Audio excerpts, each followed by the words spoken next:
Guys আজি হোলী সকলোকে শুভেচ্ছা জনালোঁ।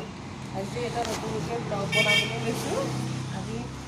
আজি দৌল উৎসৱ এয়া আমি মাধৱ গোসাঁই সৌভাগ্য মাধৱ দেৱালয় পালোহি। এয়া গেটখন নতুনকৈ বনাইছে। গেটখন আমাৰ ওচৰৰে বৌ এজনীয়ে দিছে আৰু এইটো বাটচৰাটো নতুনকৈ বনাইছে। এয়া দেৱালয়, মাধৱ দেৱালয় হয়। আমি এতিয়া এইফালে গৈ জামুগুৰি হাটৰ কথাটো আপোনালোকে চাগে জানেই। শোণিতপুৰ জামুগুৰি হাটৰ কথা। জামুগুৰি হাট কলা কৃষ্টিৰে ভৰপূৰ এখন ঠাই। ইয়াত বাৰচৰীয়া ভাওনা, ফাকুৱা উৎসৱ, বোকাখেঁচা ভাওনা, তাৰপিছত আৰু বিহু উৎসৱ, বৰপুখুৰী পাৰৰ বিহু মেলা বৰ ধুনীয়াকৈ হয়। বহুত ডাঙৰ উৎসৱ হয়। এয়া আজি ফাকুৱা দৌল উৎসৱ। এয়া সকলোৱে চাকি জ্বলাই আছে। এয়া ফাকুৱা পূজা হৈ আছে। এই দৌলটো এইবাৰ নতুনকৈ বনাইছে। এয়া ফাকুৱা পূজা হৈ আছে। আগতে অকণ সৰুকৈ আছিলে, এইবাৰ অকণ ডাঙৰকৈ বনাইছে। এয়া আমাৰ দাদা হয়। দাদা এয়া পূজাৰী, পূজা কৰি আছে। চাকি জ্বলাই আছে সকলোৰে। মানুহ সকলো এইবাৰ চব ভিতৰত বহি আছে, কাৰণ ইয়াত বাহিৰত এইবাৰ বালি দিয়াৰ কাৰণে চোতালখনত মানুহ বহিব নোৱাৰা হ'ল। আৰু ইমান ৰ'দৰ কাৰণে চব ভিতৰতে বহি আছে।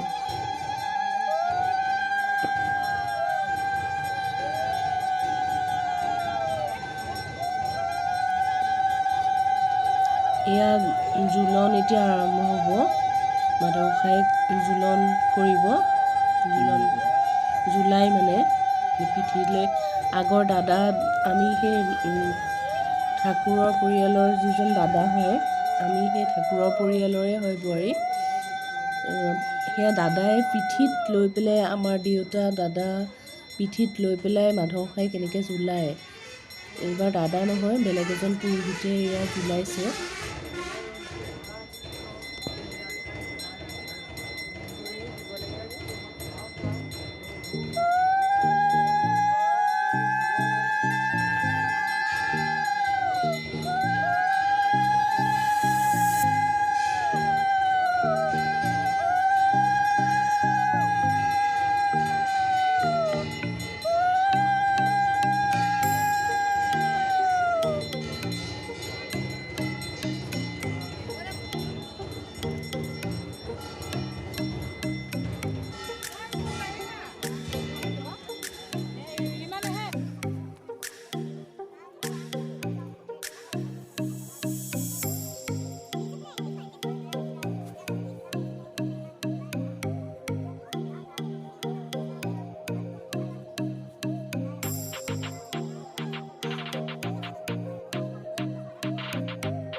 তোমাকো উঠাই দিম দিয়া।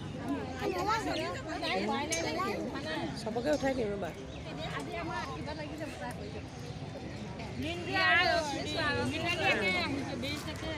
ৰ'বা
উঠি পেলাই কৰা উঠি পেলাই কৰা চাব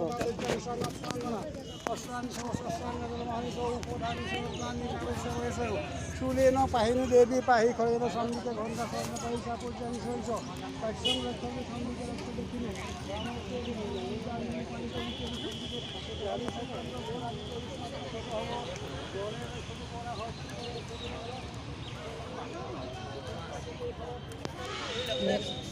শান্তি দি আছে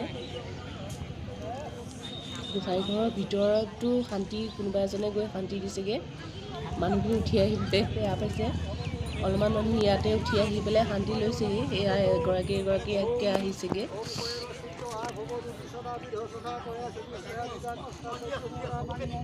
এয়া শান্তি হৈ আছে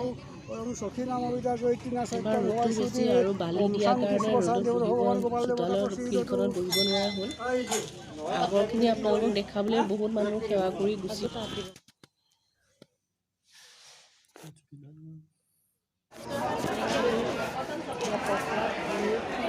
খাম এতিয়া যাম আৰু কাইলৈ আপোনালোকক আকৌ ফাকু খেলা দেখাম শেষত সকলোলৈকে মোৰ ফাকু আৰু হোলীৰ শুভেচ্ছা জনালোঁ।